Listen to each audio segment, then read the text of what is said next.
balik lagi bareng gue Arya. Sekarang gue mau ngomongin salah satu series yang sebenarnya gue udah beres nontonnya sih dari beberapa minggu lalu ya. Kayaknya minggu lalu gue baru beres ya.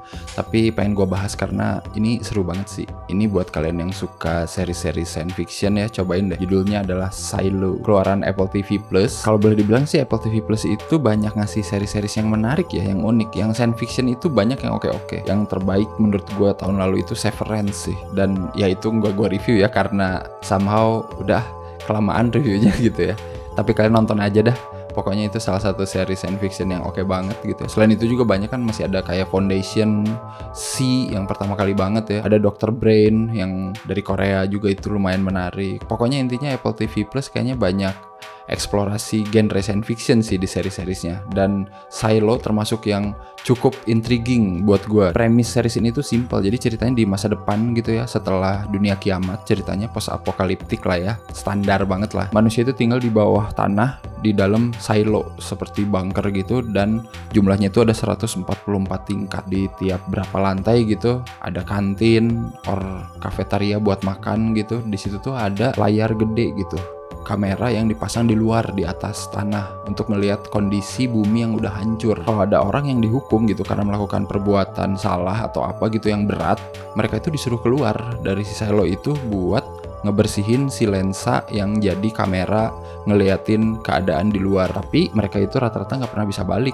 Bukan rata-rata sih, bahkan nggak ada yang pernah bisa balik lagi karena pasti pas udah di luar itu mati keracunan sama udaranya yang katanya udah ya nggak bagus lagi gitu. Jadi intinya dunia itu udah tidak bisa ditinggali lagi lah gitu di atas bumi itu. Makanya semuanya pada di bawah tanah gitu, di dalam sebuah silo yang punya mekanismenya sendiri lah gitu. Yang bikin menarik sebenarnya dari series ini adalah pertama-tama ketika ada yang berhasil keluar, ternyata di luar itu tidak hancur main dunia, tapi asri seperti biasa. Tapi sama kenapa orang itu tetap mati di luar. Nah, ini yang menarik sebenarnya ya, misteri yang benar-benar ditawarin dari episode pertama Silo ini. Jadi bener nggak di luar itu udah nggak bisa ditinggali gitu? Tapi kalau emang di luar itu ternyata bisa ditinggali, kenapa ada 10.000 orang yang disuruh diem di bawah tanah selama ratusan tahun? Jadi ya udah selama 10 episode itu ntar lu bakal nyari tahu gitu apa yang sebenarnya terjadi di luar sana sambil ngelihat masalah-masalah yang terjadi dalam silo ini, yang berpusat ke karakter seorang sheriff ya, yang diperankan sama Rebecca Ferguson yang baru aja main Mission Impossible kemarin ya, Dead Reckoning, yang ya turut berduka cita karena mati. Maaf ya kalau spoiler, tapi ya udahlah, intinya mati aja Rebecca Ferguson ya. Jadi kalau kalian belum puas nonton Rebecca Ferguson di Mission Impossible, nonton Silo, dijamin puas. Dia ini jadi Juliet Nichols atau Jules dipanggilnya, dan dia itu dipilih jadi sheriff tiba-tiba sama wali kotanya si Silo ini gitu. Setelah sheriff yang terakhir itu matinya karena sheriff yang terakhir itu volunteer pengen keluar. Kenapa sheriff yang terakhir volunteer pengen keluar? Karena 2 tahun sebelumnya istrinya juga volunteer pengen keluar.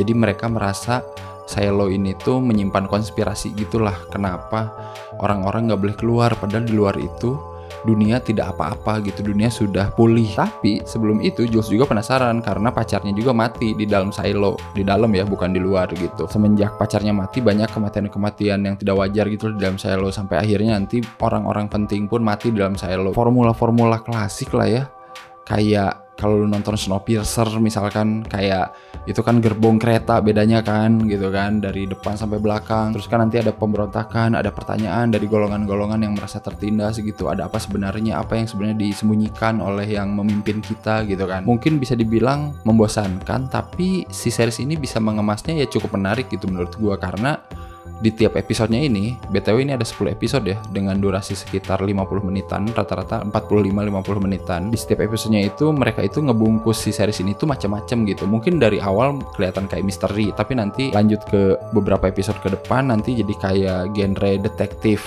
Terus nanti lanjut beberapa episode ke depan nanti kayak ada sedikit genre romance, tapi nanti lanjut lagi ada kayak sosial commentary gitulah, kayak satir ngomongin soal penguasa, penindasan dan lain-lain gitu kan. Itu tuh sebenarnya hal-hal yang biasa jadi isu-isu yang dibawa di series atau film-film sci-fi kan. Jadinya series ini tuh bisa mainin banyak genre itu biar tetap intriguing gitu, tanpa melupakan misteri terbesarnya gitu. Apakah di luar silo itu dunia sebenarnya tidak apa-apa gitu. Tapi selain itu Silo menurut gue excel juga di sisi teknisnya sih ya. Series ini sebenarnya minimalis gitu karena settingnya itu di dalam bawah tanah, teknologinya itu kayak teknologi apa ya, kayak film-film steampunk kayak gitulah. Jadi maksudnya nggak yang canggih banget, bukan yang teknologi yang hologram banget gitu, tapi teknologi yang ya udah ada cukup gitu, kayak komputer aja biasa gitu, tapi itu tuh udah maju gitu. Mungkin kayak ini ya, kayak lu main game Fallout lah kalau dulu. Nah iya, kayak Fallout, lebih mirip kayak game Fallout ini tuh. Gue inget dulu banget main game itu di PC kan, tapi itu tuh menandakan itu udah maju banget gitu,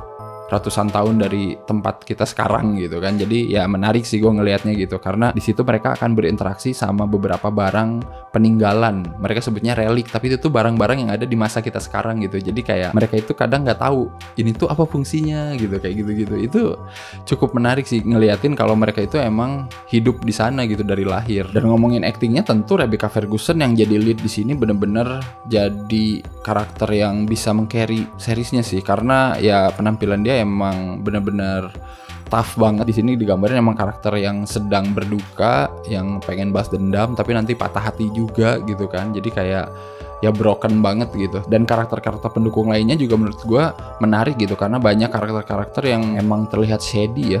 Jadi kayak ini beneran gak sih baik, kayak gitulah klise-klisenya seri-seri misteri detektif pembunuhan gitu ya. Tapi nah ini bagian paling spoiler ya. Kalau kalian belum nonton series ini 1-10, mendingan kalian gak usah lanjutin nonton review ini ya, karena ini gue mau spoiler banget buat yang udah nonton aja gitu. Karena di ending nanti ternyata di reveal kalau keadaan di luar sana itu ternyata memang seperti itu. Anjing kan, itu emang bangsat sih.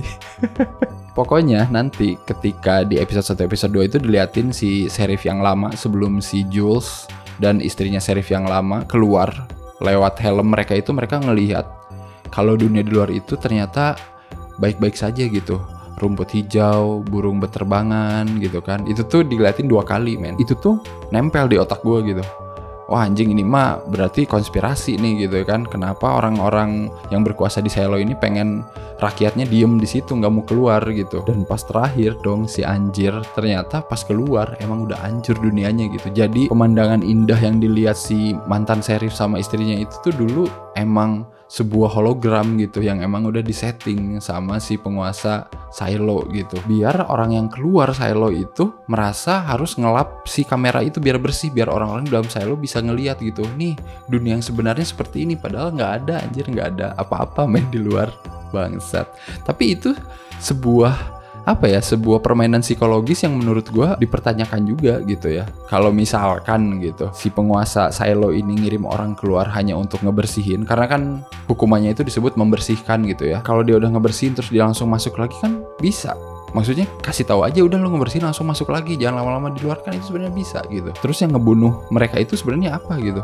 Racun di luar kah atau emang ada sesuatu gitu? Karena nanti di reveal pas terakhir itu si Jules itu ternyata bisa selamat di luar karena bajunya pakai lakban khusus yang udah dipesen gitu sama temennya. Berarti selama ini lakban itu emang sengaja dibikin gak bagus gitu sama orang-orang penguasa Silo ini gitu, biar orang yang keluar itu ya pasti mati gitu. Dan itu yang bikin gue jadi berpikir, oh jadi mungkin selama ini si penguasa Silo itu emang orang baik gitu, dia emang pengen gak mau orang-orang itu keluar gitu. Ya mungkin jawabannya bakal kita tahu nanti di season 2 ya, karena emang season 1 itu ya semenggantung itu sih. Gak menggantung sih, tapi ya udah ke-reveal, tapi ya udah gitu, what's next aja gitu. Awalnya bahkan gue mikir mereka mungkin ada di dalam bawah tanah tapi bukan di bumi, mungkin di planet mana gitu, makanya nggak boleh keluar, kalau keluar nanti mati karena nggak ada oksigen. Gue malah mikirnya kayak gitu, kejauhan, tapi ternyata bukan anjir, ya masih di bumi. Dan ternyata pas dia keluar banyak silo-silo lain gitu di sekeliling silo dia gitu. Oh ternyata manusia-manusianya banyak gitu, diam di dalam silo yang selama ratusan tahun mungkin tidak pernah berkomunikasi gitu sesama silo lain. Nah mungkin di season 2 bakal dieksplor lebih ke sana ya, karena kan ini emang based on buku ya, dan gue nggak pernah baca bukunya sama sekali gitu. Jadi gue nggak tahu sih apalagi yang akan dihadirkan nanti di season 2-nya ya. Tapi buat kalian yang mungkin pernah baca bukunya, tolong